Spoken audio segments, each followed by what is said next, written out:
Good morning and welcome back. Good morning, sis, and good morning, everyone. Good morning. Okay, we're on lesson, I almost said 199, but that would be incorrect. We're on lesson 219. Oh, we're just barreling down on the last two lessons in this review. Okay, so lesson 219, the main idea is I am not a body, I am free, for I am still as God created me. We didn't discuss this, sis, but do you care if I read it and you unpack it along the way? Would that work? Yeah, that works. Okay. So it's a review of previous lesson 199. And that one it reiterates the main topic. I am not a body.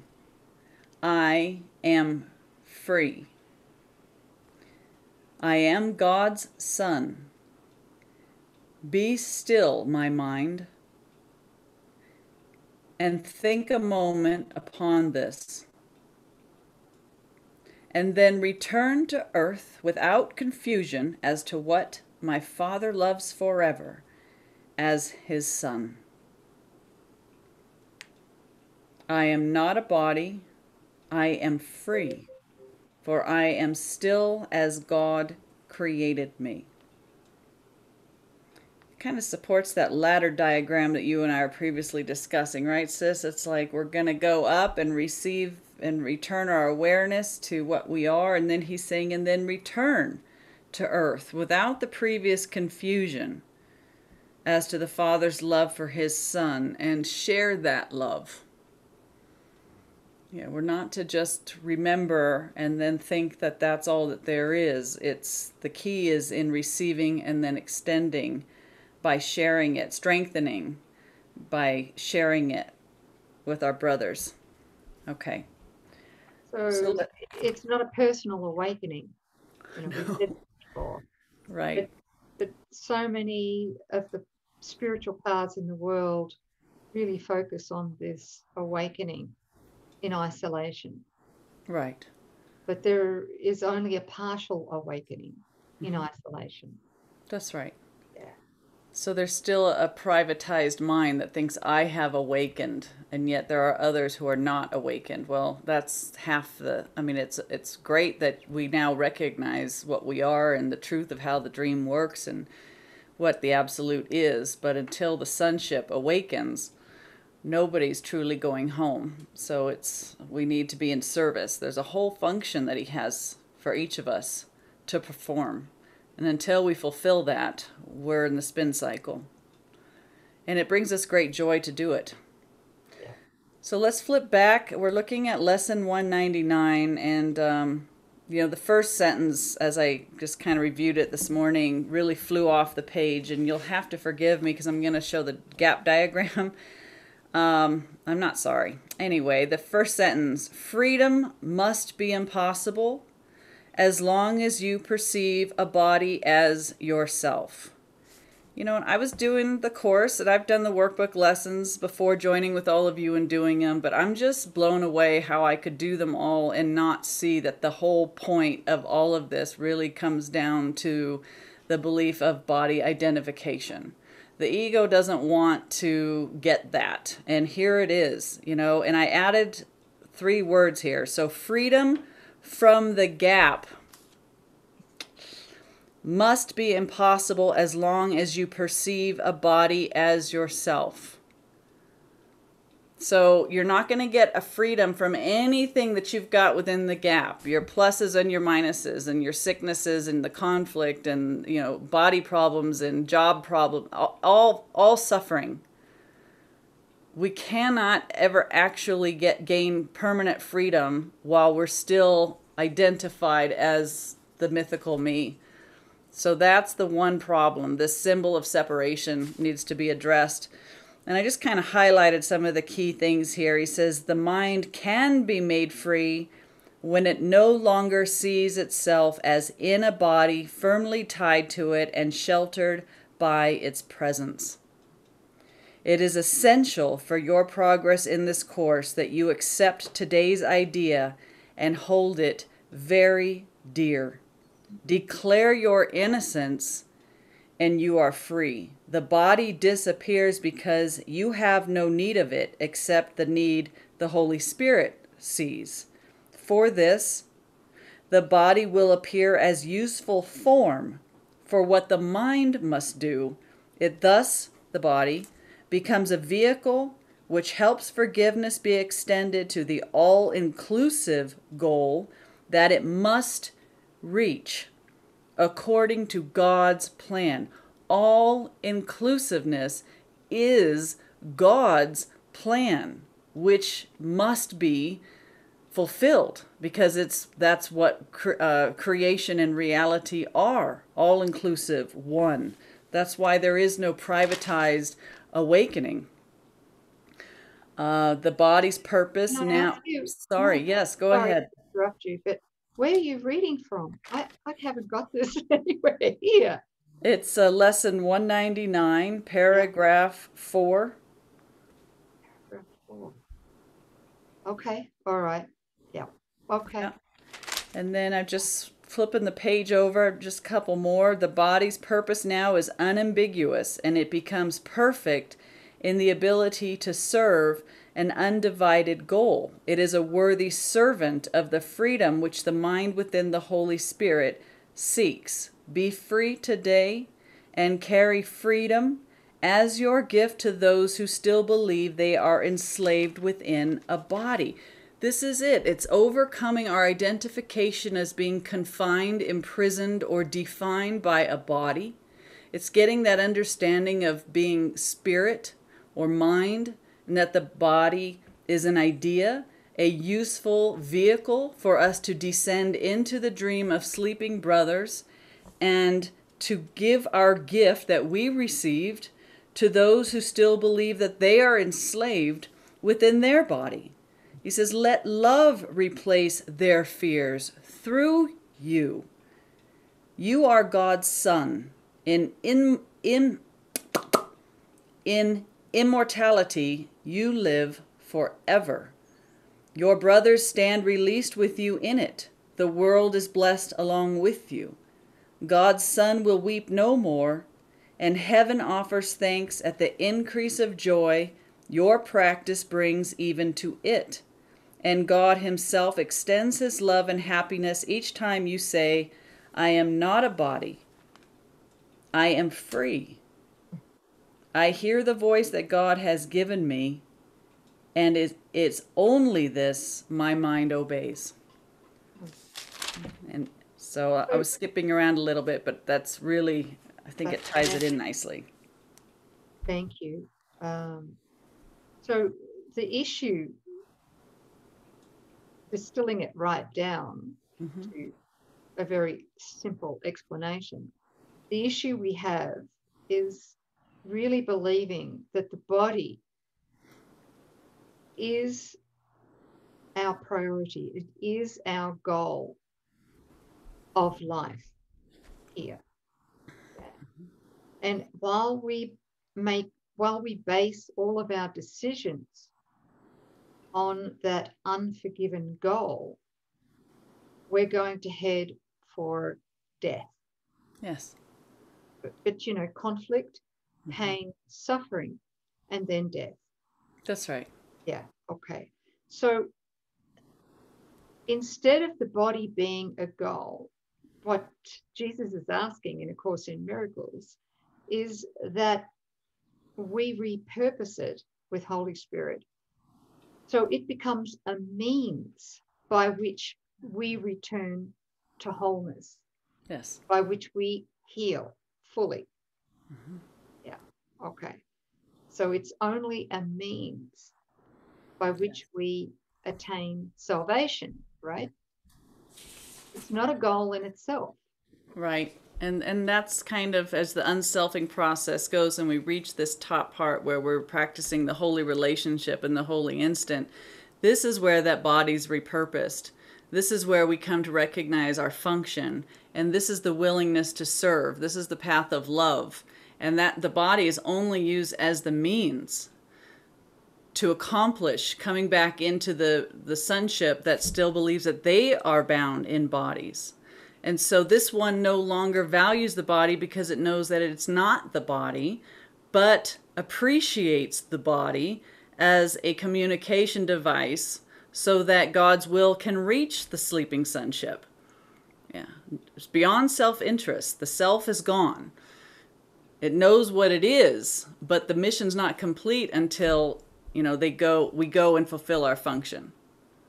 And Okay. that happens in joining with others, with our brothers and sisters. Yeah, truly joining without the body. And that would require us to want to join with the part of our brother, the light that's in our brother, that's the same identity as our true identity. So we're bringing the light. We are the light of the world. And we're looking for any brother that's open and willing that we can join and connect with. Letting that light be seen and experienced in the mind of another brother. And when they say, when they're open to it, not frightened, and that joining occurs, we get the gift of certainty of that what we extended, and we watch what happens, that the feeling state of the joining and the holiness in that instant. And then, that's our conviction. That's dominion over anything in the gap. Yeah. Well said. You said before we came onto this call, that we hide our fear of God, which is the last obstacle. In other words, it's the final awakening, not just in the dream, as many masters have before, but awakening from the dream of separation, time, space, bodies, etc. Yes. So we hide our fear of God in our brother. Right. I'm finding that the ego, which is pure hatred at its core, we don't see it until we've done a lot of our forgiveness work and removing our judgments and stories. And then you get down, Jesus says it goes from suspiciousness to viciousness. And if you've begun experiencing it, it's just outright vile. And it hides in a brother. And it will start to seem like there's one brother that keeps hooking you. And it's uncomfortable. And so the ego will dance around, or the ego will avoid that brother. And it wants to be so self-justified. It really wants to think that this other one has the problem. It's theirs. You're being unfairly treated. It's got this whole story. It just feels like the ego has taken everything in the kitchen sink and put it into this one brother whom you would crucify to save yourself. And if you can sit with it long enough to recognize that the impersonal nature of the ego thought system, but that behind that brother is your total salvation.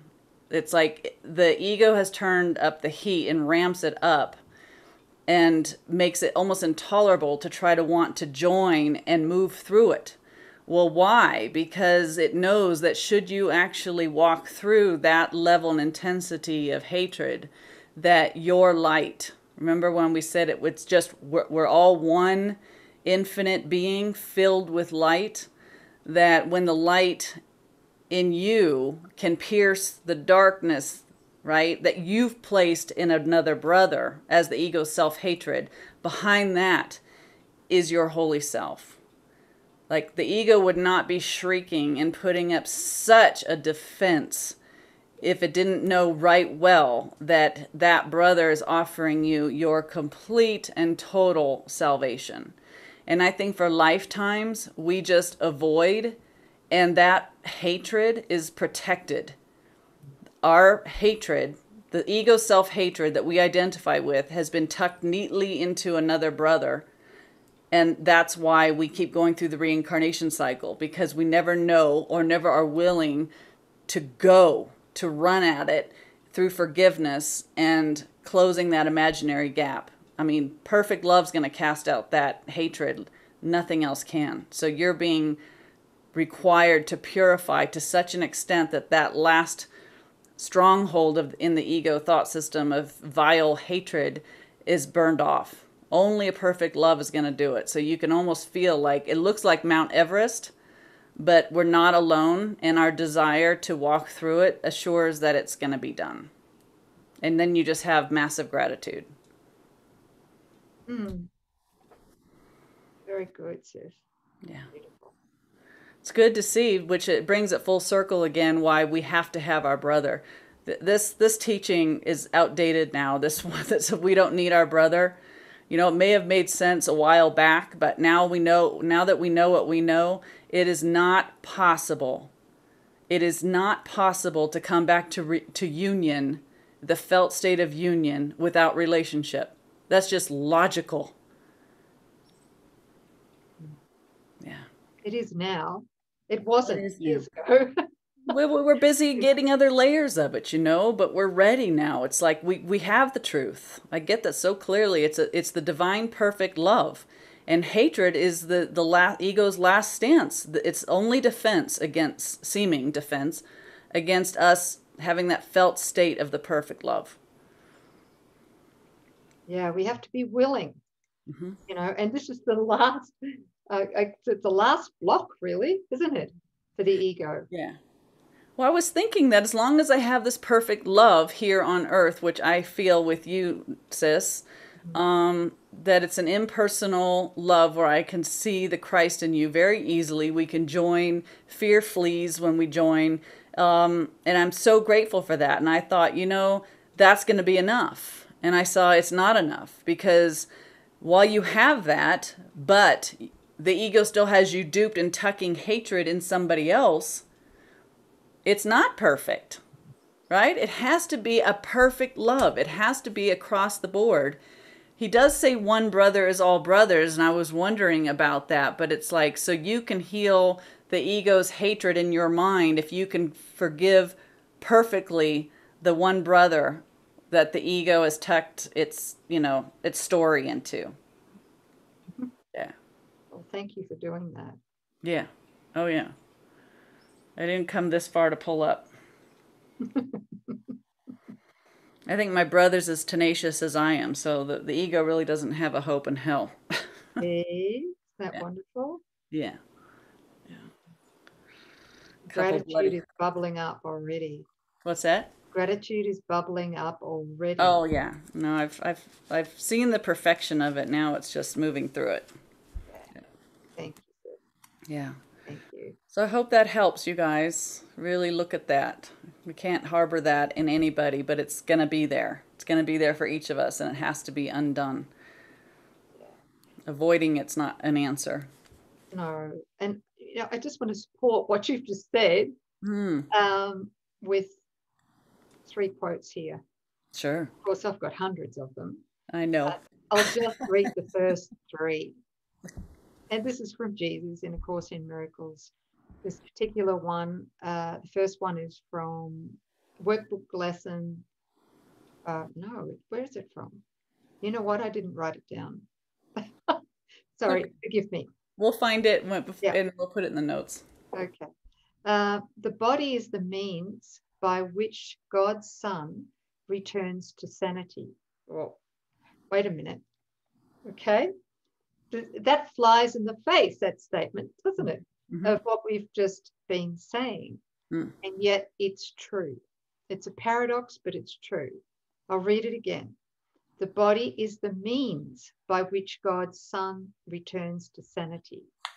How could that be? This. Here, right? Yeah. What have you got there, sis? Well, I'm just... That's it. This is the means. These guys are sleeping. They think that they're bodies. So how else are you going to talk to them? This is why Jesus came in 2,000 years as a body, to be able to speak the words that the sleeping sons can hear and understand and relate to. And he says, I need you to be my arms and my voice and my legs and my activity. I need the Christ here on earth, and I need you to be open to me. I'll move you. I'll tell you what to do, you know, but I need you to be willing to do that. And that we won't be willing until we're transcending self-interests. And that requires a love for the sonship and a love for God. So there can't be real self-love until there is a love for the sonship. Yeah, because it's this one doing the self-loving. That's a big one. I've had decades of that shit. Oh, God. There's so many courses out there about self-love and da da da da, Oh, but it doesn't know the definition of love. It's trying to apply the world's definition of love. yeah. Love is unselfing. Love can't be known until this mythical me is mostly absent, right? You've had enough infill of the real love, which is inclusive. Yeah, perfect. Oh, Right. so, so helpful. I think Thank you so. for bringing that diagram in, sis.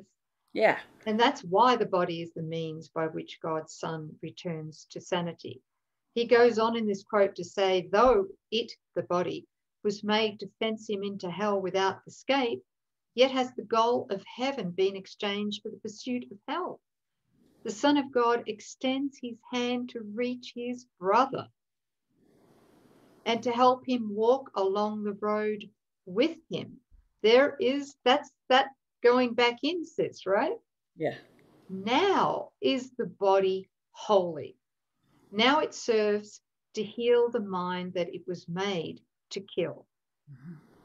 I love that quote. Yeah. And here's another one. If the mind believes the body is its goal instead of the means, if the mind believes the body is its goal, it will distort its perception of the body. Mm-hmm. And by blocking its own extension beyond it, this is the miracle impulse, Mm-hmm. will induce illness by fostering separation. That's what all illness is. Blocked miracle impulses. All illness comes from our refusal to extend the miracle impulse unimpeded. Oh my God, that's why the teachers of God die. That's exactly right, sis. That's it. That's it. That's why they have died. That's why so many masters, beautiful masters, Yeah.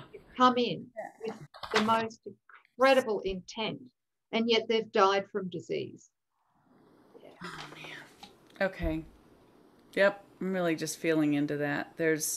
So while we're not out in our function really demonstrating and gaining certainty through the hand and gifts of our brothers, we might know the truth, but we still have that sense of isolation. We don't know that truly. We don't have the certainty that we are one with everything. We can talk it and we can be really good at it, but unless you're out there like letting him perform the miracles through your hands, what you're doing is still blocking the love that you are. It has to be, the faucet has to be opened. We've got to let the love we are flow. That's health. That's our natural state. We're being so unnatural trying to eclipse it. And anytime we try to grab something for ourself, I can really feel like that's how we cut it off. Yeah. What I'm being shown presently is that we won't really we won't really know our dominion that we share with God over everything the ego made here in the dream. That's it. Until we join with our brothers, right? Really, Yeah. really join at that degree, at that level, until the extension is made whole here in the dream, right? And then, of course, that dominion is returned to our awareness that we are here to join with our brother, and it's in joining with our brothers that we realize the dominion we share with God, 100% dominion in reversing the laws of the world, because only the laws of God are real. The laws of the ego are not real because they have no cause. God has no opponent. Right. But while we still believe God has an opponent, we must believe that we're guilty. Yeah. Still, there's got to be an element of the fear of God, the fear of full return. Right. Which is the overcoming of the belief in death. We're never going to really overcome the fear of God until we know with certainty that death is not real. And we're not going to know that death is unreal until we're like soaked in a divine love. And we walk with certainty because of the miracles that have been extended through our expression as we're in our function. We won't truly believe that death is completely powerless until we've reached that state. And that's the surmounting of the final obstacle. And you know, bless every teacher that's come along. I am not here busting anybody's chops. I'm just asking. I've always asked, and I know you all have asked, why is it these ones that seem to get it all still succumb to this belief in death? And there's this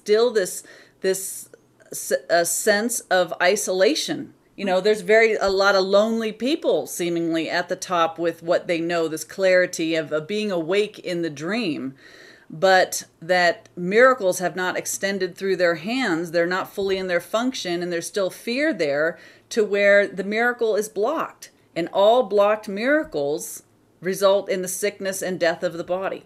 So it's in our brothers and in extending and in experiencing a divine love that gives us the certainty and therefore the dominion. Death goes out the window. God can take the final step. That's it, sis. That's it. That's it in a nutshell.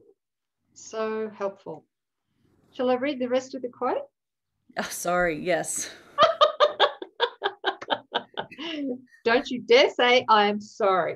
That you and I ever get complete on anything is a mystery to me, because we could just, yeah. Oh, look at our beautiful family listening to us, you know. Yeah, We're kind of all over the place like a dog's dinner. You know? Yeah, that's so true. But you guys don't mind. I know you don't mind. I can feel you right now going, no, this is good. Good. Thank you. Thank you. Thank you for your patience. Yeah. So anyway, that quote that I was reading, I can't even remember where it was, so it doesn't matter. We've made the point, right? Yeah, I think so. That's it. Yeah, that's it. Beautiful. All right. So you guys got it? I won't. And we were going to speak about the body being repurposed with Holy Spirit, right? Well, I thought we did. Kind of. You know, that's it. It's just a communication device. It's okay. I think that's it. Yeah. Okay. Yeah. We don't want this lesson to go on too long. Okay, so we're not a body, right? We're totally free because we're still as God created us, and so much gratitude that that's the truth right now. Thank you. Yeah, thanks everybody. Oh, there's a blog. Did you just have that thought? Same thought as me? Blog? Yes. Do you think our minds might be joined? I know they are. I know they are. Yep. So the name of that blog, everybody, is Miracle Drives versus Pleasure Drives. It's going to be a good one. It's going to be right at the top of the list of resources or show more. You all know how this works by now. You'll see it right at the top. Click on it, takes you right to it. You can do the written, you can print it out, you can listen to the audio. It's super easy, user-friendly. Lots of really good stuff in there. The ego hates it and we love it. So have a good time with it. Great. And what about tomorrow's lesson? Yeah, we were thinking, I had suggested that we offer this blog with tomorrow's lesson, lesson 200, because it also equally supports that. So, you know, today or tomorrow, just have a look at it. The ideas contained within it support both lessons 199 and 200, which is there is no peace except the peace of God. Right, but the lesson tomorrow is lesson 220. Sorry, 220. Yeah, yes. That's okay. Yeah, tomorrow is lesson 220, and we're going to be reviewing lesson 200. There is no peace except the peace of God. Yeah? Yes. Good. So we're going to collapse time, and we're going to say goodbye, and we'll see you guys tomorrow for lesson 220. Thank you. Thanks, sis. Okay, bye, family. Bye.